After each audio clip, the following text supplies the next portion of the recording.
এটা প্রবাসীর কষ্ট আল্লাহ ছাড়া কেউ বুঝে না। এই কষ্টটা আর কষ্ট মনে হইতো না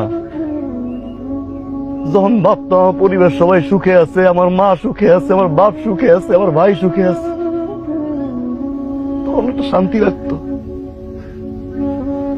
সব ভুলে যাইতাম আর খালি দিন গুনতাম কবে বাড়ি যাও, সবাই এক লগে দেখবো, সবাই অনেক সুখী।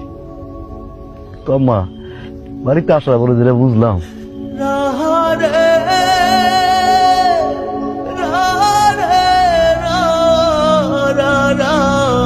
কাউরে সুখী করতে পারিনি, আমি সবার প্রয়োজন মেটাইতে পারি নাই।